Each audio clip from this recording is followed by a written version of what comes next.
Imagine learning in a small group, intimate setting while exploring unique European locations. EU Vet CE Experiences offers race-approved CE seminars that combine half-day lectures with time to relax and discover captivating cultures.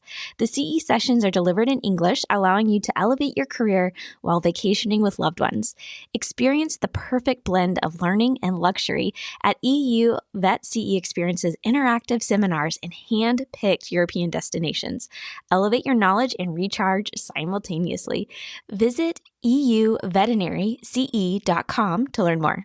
Think about not just different careers that you may, get into, but think about what you're passionate about in the thing that you're doing, like in the context of what you're doing, and try to lean into that, if you can, because at least I found that those things led me to use that ticket in ways that I would not have expected.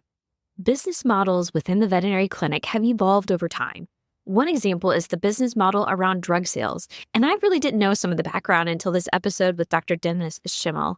Dennis calls the veterinary medicine degree a ticket to a plethora of opportunities, which is exactly what we're all about here on Vet Life Reimagined. Dennis goes from practicing small animal and exotic medicine to working in industry for Pfizer, later called Zoetis, and earned his MBA degree. Dennis also discusses how business and medicine are really two sides of the same coin. He has had a behind-the-scenes perspective of evolving interactions between the vet clinic and industry. He led the launch of Revolution Plus for Zoetis, and now is taking diagnostics into the future as he co-founded My Simple Pet Labs, allowing for from-home diagnostics. Dennis explains how this model can be a game changer for pets, pet parents, and the veterinary team. My Simple Pet Labs is also starting to come into brick-and-mortar PetSmart locations. Dennis is very kind and humble, and I think you'll learn a lot in this episode. So let's get to the conversation with Dr. Dennis Chmiel. When did you know you wanted to get into veterinary medicine? Oh my gosh, I was one of those kids that always wanted to be a vet. I grew up with as a 4-H kid with all sorts of animals, from rabbits to Suffolk sheep to a plethora of chickens. And when the veterinarian would visit the house, that was the highlight of my year. So were you like in rural settings where you could have all this, or would the 4-H program allow you to have those animals but still kind of be more in a suburbia? Yeah, I grew up in Western New York, about 45 minutes outside of Buffalo. And so it was a relatively rural setting. And my first jobs were with farms, both dairy farms and sheep farms. Actually, I used to clean sheep stalls as a way to make money over the summer. Very interesting. I'm like, where are the sheep in the United States? I think that's really interesting. Well, fascinating. And then, as you were getting into vet school, which you went to Tufts, did you have an idea of what veterinary medicine was going to look like for you going in? Did that change throughout vet school? And what was the vet school kind of like for you? Well, I loved the large animal stuff. I had never really done anything in small animal clinic. Really, my background was large animal, and then through undergrad with research. Just my sort of backup plan was the PhD research route if I didn't get into veterinary school. But going into veterinary school, I was really excited to be either a wildlife veterinarian or a zoo veterinarian. But to be very practical, within that first year of veterinary school at Tufts, I was looking at what my loan payments were going to be and realized there was absolutely no way I could survive paying back these loans being a zoo or wildlife vet. So what I did instead was I decided, well, maybe I could get close to that by doing exotics in small animal practice. And so every possible elective option that I had that allowed me to do something that was a strange creature, I did, through veterinary school. Yes, and actually, I noticed that when I was looking at your LinkedIn profile and seeing the veterinary clinics you worked at. They were small animal clinics, but it was dog, cat, and exotic pets as well. So I noticed you kind of followed that trend as you got into practice. Yeah, I had some great, mentors in those early years. Alex Kilgore at Littleton animal clinic in Massachusetts. And then my first job was with George Messenger, who probably close to 50% of his practice was exotics up in Concord, New Hampshire. And I was one of only a few veterinarians back when I graduated in 1998 in New Hampshire that did exotics. And so that, and especially with me and George in the same practice, we would see birds and reptiles from all over the state. And over the course of the first third of my career, that first 13 years that I was in small animal and exotics practice, I averaged about 25% of my clinical caseload was birds, reptiles, and small mammals. And I'd squeeze in wildlife whenever I had the opportunity. Yeah. Well, that's fantastic. You were kind of finding your niche in the area of being a practice that only did that, which is a great opportunity as well. And then I noticed about 2009 is when you started working on an MBA program. So what inspired you to start working on an MBA?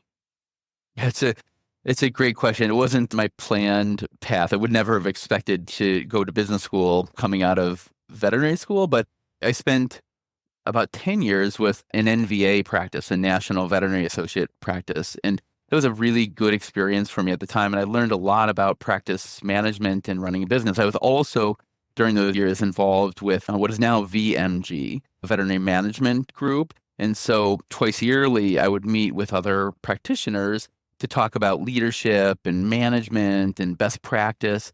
And what I really learned over those years was that business and medicine were really two sides of the same coin, meaning that if you really wanted to have a great business in the industry, you needed to practice really great medicine. And if you really wanted to practice great medicine, you needed to run a great business. And oftentimes in practices that I would go to and practices I had worked at and would see that if you didn't have that right balance, it was really hard to either run a successful business, meaning have a great culture as well, because that's kind of tied into that, because you're able to pay your staff better.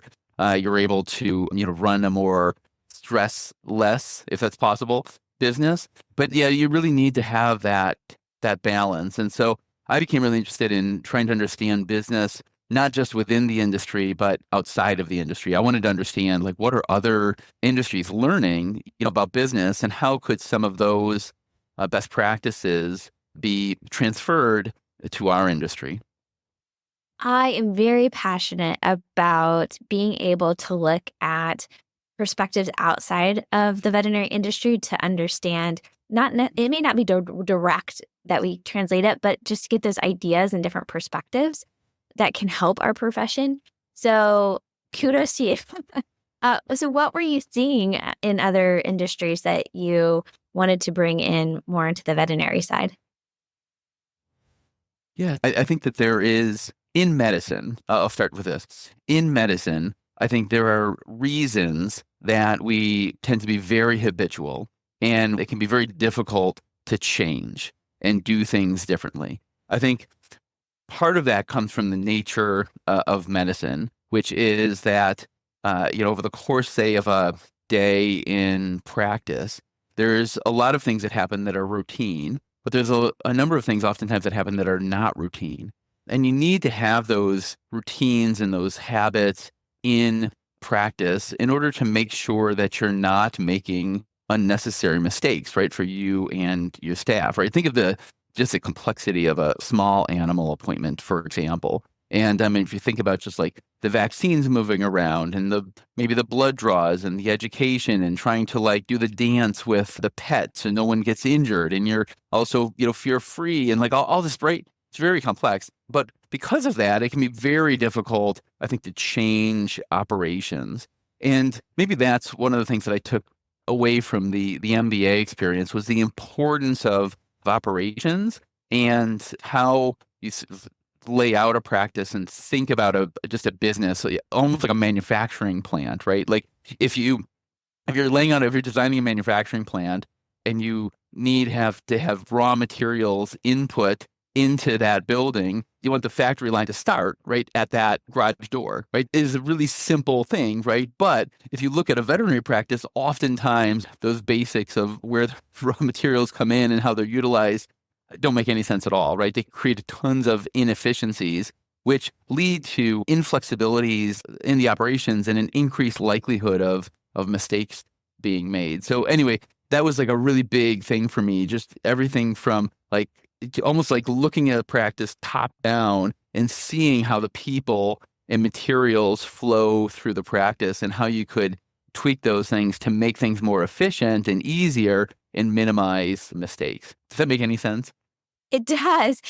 So when I started at Royal Canin, I had a really neat position where I could really see all the different parts that were going on in the industry. And the group that I thought sounded like the most stressful job and the most complicated job was logistics. So there is Yes. something to having to understand like all these pieces from A to B. How does this all work smoothly and effectively? And yes, I think sometimes we forget all the moving parts.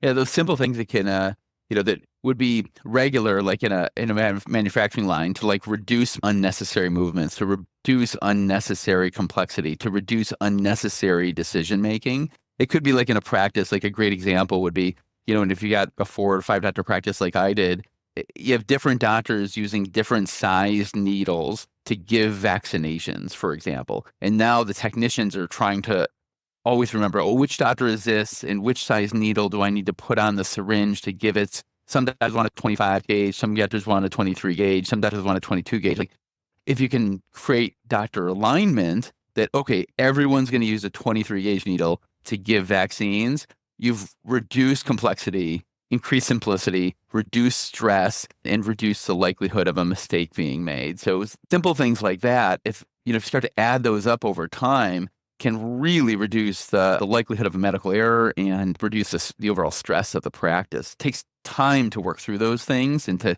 gain alignment, but I found that those can be really, really valuable for the team and to reduce medical errors. I can definitely see how that would be very rewarding once you actually get it all in place and you can see how you've reduced all of those things. That can be kind of inspiring, like you want to keep doing it kind of thing. And I Absolutely. saw that I mentioned I had gotten into industry and you did as well. Around 2011, you started working for Pfizer and then later Zoetis. So what was the interest in moving out of a clinical setting into more of a industry setting? Yeah, and I've been fortunate in the different phases of my career that I've loved each phase, and they've all been, very different. But coming out of clinical practice and doing my MBA, that was the transition. And as I was coming out of my MBA, is when I landed with Pfizer Animal Health as a area veterinarian for New England, which was a veterinarian that supports the sales team through science, training of the team, and education of veterinary teams, consulting work with veterinary teams around products at Zoetis or science topics at now Zoetis that the sales team would be focused on. But what led me to that transition, when I was doing my MBA, I've always had an entrepreneurial mindset in that I always just love innovating. And even if I've been in jobs where innovation wasn't part of my responsibilities, I can't help myself but to find ways to innovate and how can we do things better? But in coming out of my MBA, I had this idea like, oh my gosh, I want to be an entrepreneur. I didn't have like any really great ideas, but I at the point that really I thought could translate into a solid business. But I wanted to be an entrepreneur. But I had an advisor in my MBA who said, Dennis, if you have the opportunity to work for a big company, he's like, you can quit your job at any point and be an entrepreneur. But to see how those wheels turn, those cogs of a big company and really learn like what that environment looks like, he felt like that would help me tremendously as an entrepreneur in the future. And he was 100% correct, at least for me.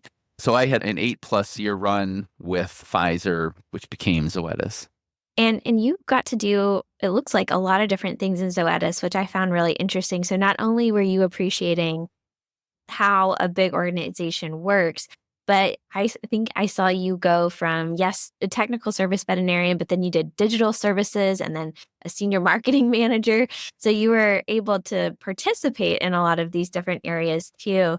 what were you kind of learning as you went through this that set you up for success and maybe help you make some decisions when you did become co-founder of your own company? Yeah, a great question. I always thought of the DVM degree or the VMD degree as a ticket, but to a variety of different career shows. Although, like when you get that ticket, after you graduate from veterinary school, you don't necessarily know where that ticket is going to be used, right, in your life. And you'll probably at times be surprised. And I came to think of the MBA, the business degree, in the same way. And it certainly opened up doors for me in Zoetis that I might not otherwise have been able to get through. I will say that there are some veterinarians, my current co-founder being one of them, and many other veterinarians that I met through industry who are phenomenal business people. They do not need to do an MBA. They don't, period. I did. Some of the financial aspects that come naturally to some did not come naturally to me. The strategy, marketing, organizational behavior, like those are the things that I love and are very natural to me, but there are other things like finance that are not. But that said, like having the MBA, I think changed some people's mindsets as to how they could first impression define me. And I was always very, to be honest, it's like a little bit embarrassing, but I've always been very forward in my signature, like my email signature, to put the MBA after the DVM because I wanted to be defined in that space as more than a DVM in order to be able to maximize the use of that ticket. Now, I had to bring the goods too, I suppose, but it did lead me into a headquarters role with Zoetis, where I spent years working in the digital space as a scientific support of digital projects. And one of those projects ended up being it's now called the Pet Wellness Report. But really what it is it was the first health risk assessment that was ever truly designed for dogs and cats. I led that project with Ted Gannon, who is a brilliant business colleague at Zoetis. And again, like here's another example of need like the science and medicine and the business, two sides of the same coin. But we worked really closely with Iowa State University to develop this health risk assessment. That was a really fun project. I did other projects, including working with HABRI, the Human Animal Bond Research Initiative. And some of those things led to work with marketing, the actual marketing group in Zoetis. And that eventually led to a senior marketing role where I was able to quarterback the launch of Revolution Plus. And that was about a 3-year endeavor. Yeah. I need to go back and say something about something you said, because again, you hit a hot button. And that is trying to help other people understand your potential when they only see a DVM or VMD. And Right. one of my big things is you're not in a box. Like the whole point of Vet Life Reimagined is to understand who you are as a human being. And I loved how you described that degree is really a ticket into so many different other avenues. Again, hence Vet Life Reimagined, to show off some of those things. But just to acknowledge that, one, sometimes it can be hard enough just within our own profession for people to understand that we can do lots of different things. Like the types of skills that we develop are very useful in a lot of different ways. But also when we come into other people who see us as just a doctor, which, who Sounds just said ridiculous, that, right? but you don't know business and that kind of thing. So just to acknowledge, one, I think it's most important for you to understand your personal potential and the capabilities, but also to understand what are the tools that I could use to help me further communicate to other people that I'm serious about this. Maybe an MBA isn't necessary for everybody, but you definitely can get me excited about it. So there are some other ways that you can kind of help communicate how serious you are and help you continue to develop the skills that you want to go to the places you want to go to. So sorry, a little soapbox there. I agree. Yeah. But yeah, and I think it's important. And my mission is that we continue to broaden our definition of things and, again, look at the human being and the skills that they can bring. And I just think when we can bring a lot of these people with very diverse backgrounds and perspectives, we are able to see things in a way we would never see them before, and therefore come up with some amazing solutions or, how can we do things better that we wouldn't have maybe been able to do if we were all just alike. As you're talking, and as I think back about like how that, has related to, my path, I remember something that an early mentor said to me, Eric Clough, a veterinarian who started practicing in the 70s. He really encouraged me and other veterinarians to find something, during the day that you're passionate about and really lean into that. And don't worry so much about the money part. When I graduated Tufts, I had a $120,000 worth of debt. And at that time, my starting salary was $35,000 a year. And my wife is a veterinarian. We met actually in undergrad in Buffalo. She's a Cornellian. And she had a similar debt load, even though she was in state. And I know that that's dwarfed by some others with debt today. But even with that, I found it really important that, yes, like I've got to figure out like how to pay back those loans and balance a lifestyle that, will allow me to do that or allow us to do that. But, as well, finding something that you really love in the context of the environment that you're having to make money in. So that led me down paths during my clinical career of anesthesia and sedation. I became really passionate about that. And that actually led me to being, one of the first practitioners that started using dexdomitor-based sedation protocols. We were in the early years of that. And that led me to doing speaking and teaching for Pfizer. I wasn't working for them, but I would go to other practices and teach them what we learned about how to get an animal into anesthesia as comfortably and as safely as possible, and how to get an animal out of anesthesia as comfortably and safely as possible.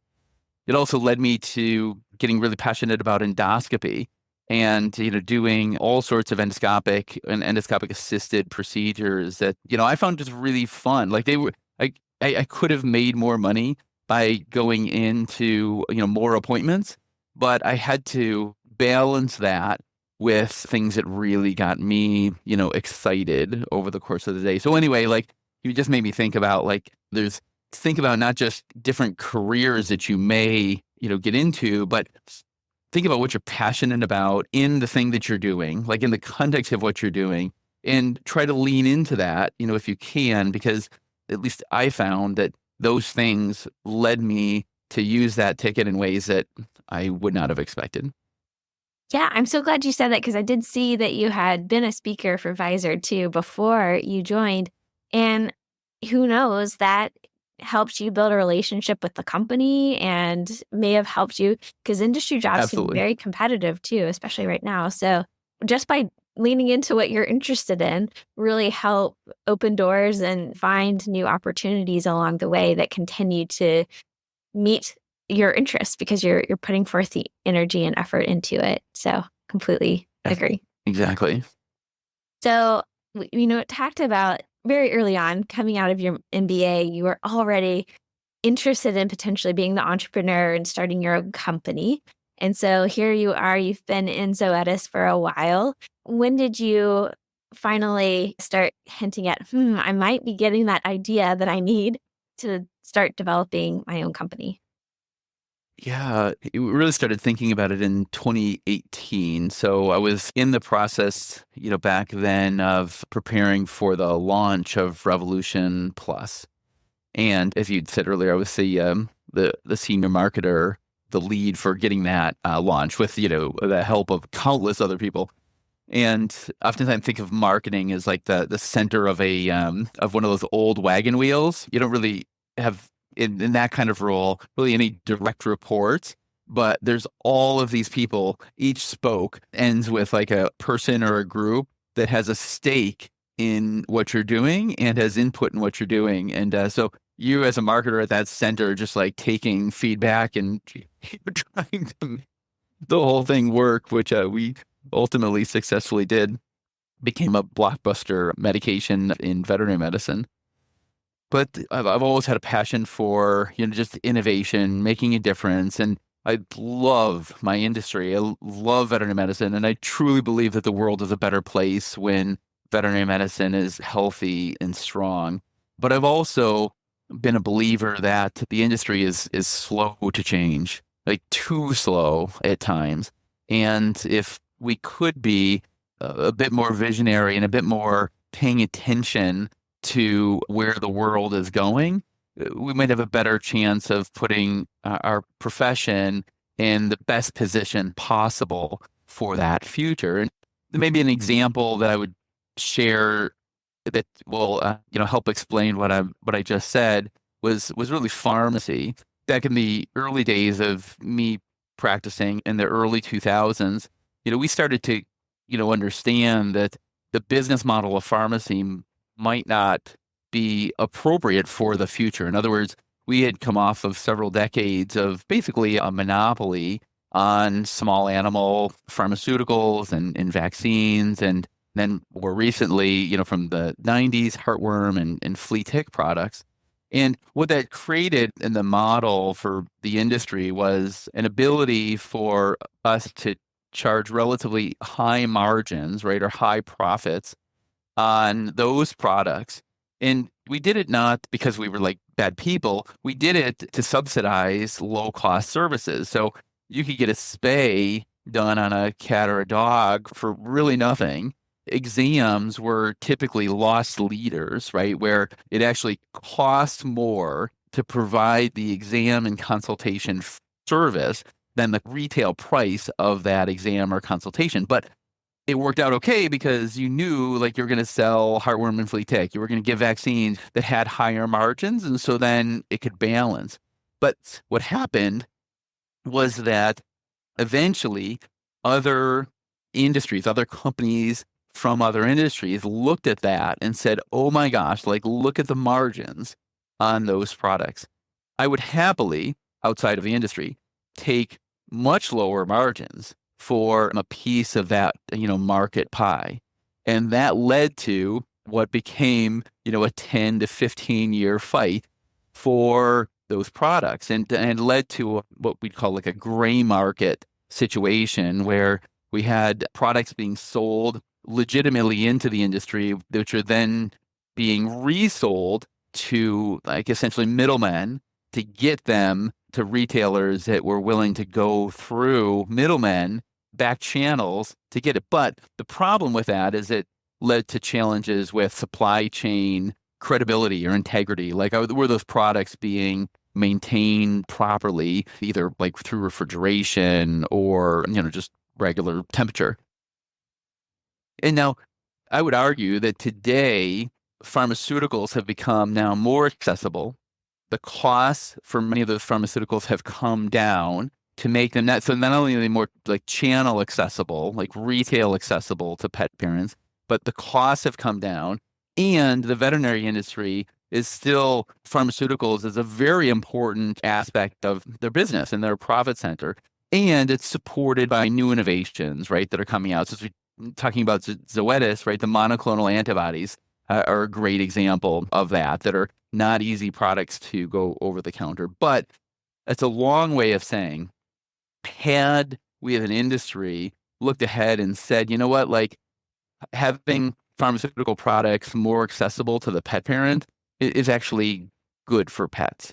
Bringing down those prices is good for pets because it makes it more accessible. How could we as an industry see that happens, but do it in a way that is also really good for us? Because I believe had we done that, and I was absolutely responsible for fighting it, but had we done that, we could have maybe changed the outcome a bit and maybe as an industry better serve the pet parent, better serve the pet, and even better served ourselves. That is a long story, but it brings us to why I did this entrepreneurial thing, why I eventually launched my Simple Pet Lab. We saw diagnostics being set up in the same way, in that veterinarians were able to charge high margins, again, subsidizing lower cost services. and with a belief that diagnostics could never go away from the veterinarian. It's the same thing that we thought with pharmaceuticals. Pharmaceuticals never go away from the veterinarian. But the reality is just look at human medicine. And that's what we were doing, right? It started in the 1990s with Ancestry.com and then 23andMe, right? The DNA genetic test. Fast forward to Everlywell and Cologuard, right? People were pooping in a box and giving it to their mail person to send it to the lab. And then, of course, COVID. And COVID really is what taught everyone that you could do a legitimate scientific test on your kitchen countertop or by collecting a sample and sending it to an outside laboratory and getting results back directly in a way that you could understand and share with your virtual or physical physician. And so it was really that. It was really, for Nancy, Dr. Willerton, and I, who both lived through the pharmacy transition, believing that if we could go back, we'd do that differently. And now seeing that diagnostics, we felt were being set up in the same way, and that maybe this time around, we could help the industry take part in home diagnostics in a way that would ultimately improve access, be better for the pet parent, and be better for the pet, allow prices to be accessible to the pet parent in the home diagnostic space, but also figure out how to unlock the connections to make it also an important business integration with the veterinary practice. I think this really hits on quite a few hot topics that are going on in vet med right now. I think that access to care has been like a tagline for a little while now, and trying to help get more pets healthcare. Also, something that I think we have all noticed just in the past year or so is the substantial increase in the cost of veterinary care, which can be counter helpful to access to care. And then something that I didn't even think about, but I saw it in a pitch deck I think that you had online, is around clinic inefficiencies too. And so I'm curious how you were seeing some of these challenges, especially I think now, maybe even more so than ever, and how having diagnostics that can be used at home and sent from home to a lab is able to address a lot of these big topic concerns that we have in our profession. Yes. Otherwise, Yeah, there's definitely some challenges, right, for the profession right now. There's not enough of us, not enough veterinarians, not enough veterinary technicians, and there was the AVMA's done some nice work on this, and then there was a recent, maybe in the last year-ish, a study that I believe was in JAVMA on operational inefficiencies in veterinary practices, and really that sort of circles back to earlier in the conversation where you asked me what did I take out of my MBA that I learned from other industries, and and I referenced manufacturing and looking at a veterinary practice top down, take the roof off and look and see how your people are moving through that. Operational inefficiencies, especially in the face of workforce shortages, is a material thing, right? It is very impactful and can really increase the stress load, of a practice. And so if we think about that, I think it's good to consider what has to be done patient side and what is currently being done patient side that doesn't have to be. What could be done to support the visit in advance of the visit? And what could be done to support the visit after the visit? And so as we think about diagnostics in that way, there are certain things, right, like a blood draw or maybe a cystocentesis that has to be done patient side, right? You need the pet there. But does a stool sample need to be collected from the pet during the visit? While that was a really common practice decades ago, I think now we know better that that's not really, very nice. And we really should try to encourage the pet parent to bring in the stool sample either pre or post. That's a simple, right, example. But we felt like we could enable more opportunities for home collection, they've got kids, they've got other pets, they've got a work life, right? They've got like all sorts of things that get in the way. And as veterinarians, we oftentimes, and veterinary teams, we oftentimes want to, we were taught, like I was taught anyway, like recheck everything. If there's any abnormality, ask that pet to come back and recheck it. And we always feel good, right, if that pet comes back for a recheck. And we're like, great, everything's normal. Thanks for coming in today. And that's a wonderful outcome, you would think. But a lot of pet parents interpret that as like, I just wasted my time.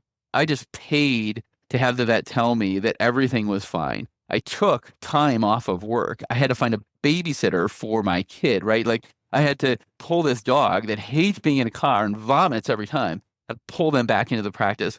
Awesome. So, which is why so many recheck appointments are either missed, they're canceled, and even if they get back in, they're the lowest revenue visit, and they're oftentimes they're in the way, especially with workforce shortages, right, and not enough appointment availability. They're in the way of wellness appointments, and then they're in the way of what arguably are often priority illness appointments. Now, I'm not saying that nothing should come back in for a recheck. That is not what I'm saying, but what we were able to, eventually unlock is we would wholesale, and we do this today, we wholesale ear infection, as an example, ear infection test kits into a veterinary practice. So they buy these test kits at wholesale. The dog comes in for an ear infection. The veterinarian does a cytology of the ear, of both ears, to find out, is this yeast, is it bacilli, is it cocci, is it a mixture? And then they prescribe treatment or apply treatment. But what these practices do that are really passionate about creating the best client experience that they can and reducing the unnecessary workload, trying to get back to doing only what they have to do patient side. They will, with treatment, send home a test kit with a date on it. So based on the timing of the treatment, they are telling the pet parent when to collect swabs from home. And when the pet parent does that, and we've become over the years experts in being able to instruct a pet parent on how to do this safely and get a great sample, they'll collect a sample, mail it in within 2 to 3 days. We have it at our lab in Denver, a quick turnaround on the results within 1 business day. And when the pet parent activates that test right before they send it, it includes a symptom survey as well. So that veterinary team gets the results along with the pet parent in a way that they can understand. And the veterinary team is able to decide, based on that symptom survey and the cytology results, whether they're going to recommend that pet parent stay home.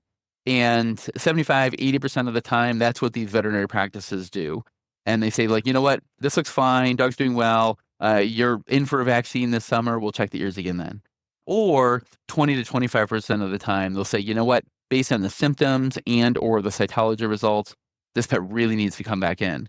But from an experience standpoint, from a perception of value standpoint, that pet parent now has been given evidence that they should come back in. So we sort of get these different wins that, are come back to the very beginning of what we talked about, Megan, which is this 2 sides of the same coin, right? That if you can make medicine and business work together in balance, you can have some really fabulous outcomes for the pet parent, and the veterinary team. So we got reducing of workload, increasing compliance, but also being able to get high quality diagnostics done.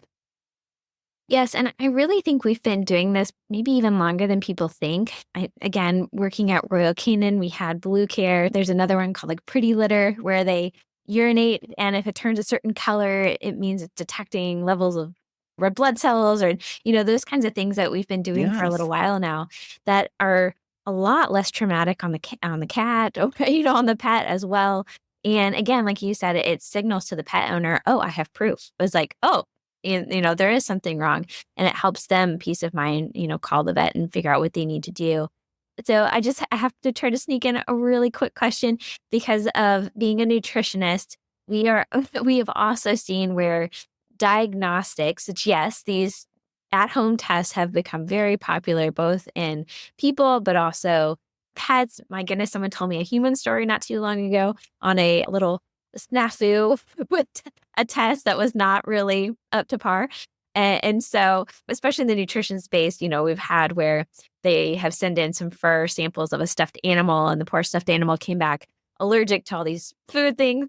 So I've how seen do that you, study. yeah, it's one of our favorites in nutrition. But for, how do you do quality control when it comes to these diagnostics? It's really just to kind of help those of us who are sciencey and have seen when tests go wrong, and it's really hard to communicate with the client when you basically have to tell them, actually, that test, it really helps us nothing. So how do you help with quality control and know that these tests really are effective and useful? Yeah, I think in the nutrition space, you guys are fraught with pet parents that are trying to solve either real or perceived food or environmental allergy problems. And the human healthcare space, there are legitimate diagnostics that can be done in home or from home. And there's snake oil, right? There's like just garbage. And we, as veterinarians, we were really concerned about that when we entered the space. It was actually one of the reasons that we did enter this space, because we thought that what we could end up with is a variety of tests that are out there that no one trusts, that we sort of ruin the space for veterinary medicine because of either non-veterinarians. We felt that if we could get into the space and do it in a really credible, authentic way, that we could potentially help open the door for others. And I think we're doing that. And there are plenty of others in this space that are doing really tremendous science, like some of the microbiome stuff. Some of those companies that are in this space are led by PhDs that are profoundly impressive. But there are, bad apples as well. What we do is we have, first we do tests that everyone understands, right? There's no when O and P, so an ovum parasite test on a fecal with a Giardia ELISA. We all know what that looks like, and we run those just as you'd expect, like an Antec or an IDEX or a Zoetis to run those. Our head of laboratory in Denver is 20 years in the industry. She's led teams at Antec. She's led teams at IDEX. She's worked for Heska. She's been a practice manager. She's an RVT. We also have our senior lab technician as an example. She is 15 years with IDEX doing quality control and training. And then our research lead is from Ray Kaplan's lab at the University of Georgia. She's obsessed with hookworms and hookworm research. So we do a lot of hookworm stuff.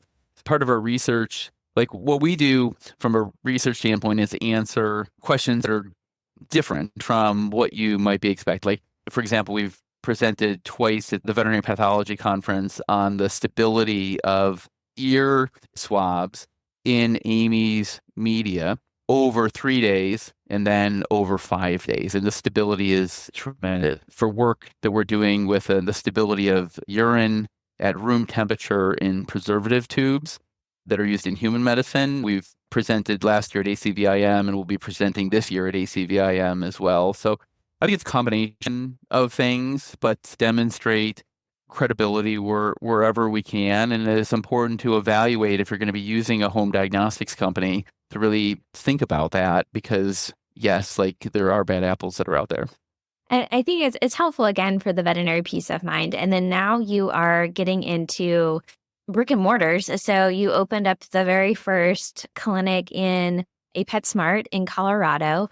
So you want to briefly share a little bit about the reasoning from getting into brick and mortar. And I know that there are veterinary professionals who are at those clinics to talk with pet owners who come in, which I think, again, is another peace of mind for the veterinary community.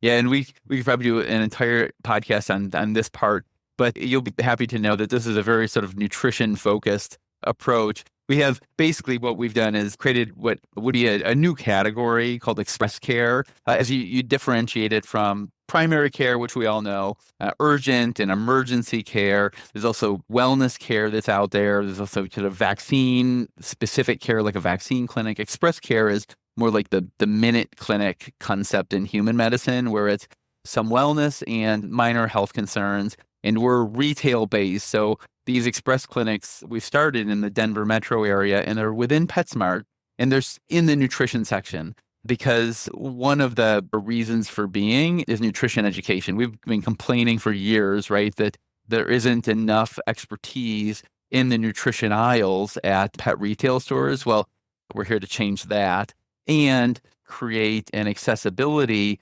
for some minor things like ear infections, skin and itch, like hot spots, diarrhea, that when a pet parent can't get into their primary care vet, or quite frankly doesn't have a primary care veterinarian, or is afraid to go to urgent care, oftentimes because of the wait times and the prices. Yeah.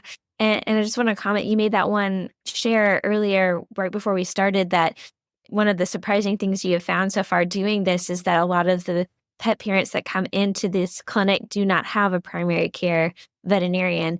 So again, kind of goes back to Yeah. that access to care, and that there's still a lot of people who really do want to help their pet, and they're looking for ways. So I think this is a really exciting shift and change that's coming into more brick and mortar, creating a different experience when you go into the pet store. So I am very excited to see more from you and My Simple Pet Lab. Oh, thank you so much. Again, I really appreciate you having me today. I hope you enjoyed this fascinating veterinary story. We can make an impact in so many places. Check out the show notes for lots of resources. Please make sure you are subscribed on your podcast app, subscribe on the YouTube channel, and follow me on LinkedIn, where I hang out the most. You can contact me on LinkedIn, on the website at vetlifereimagined.com, and brand new is that you can text me. To send me a text message, find the link at the top of the show notes below that says, "Send us a text message." I want to thank our longtime sponsors, Fire Consulting and Will Hughes, who support the podcast over on our hosting platform, Buzzsprout. You can support the podcast too. Just check out the show notes for a link. And I hope to see you next time on Vet Life Reimagined.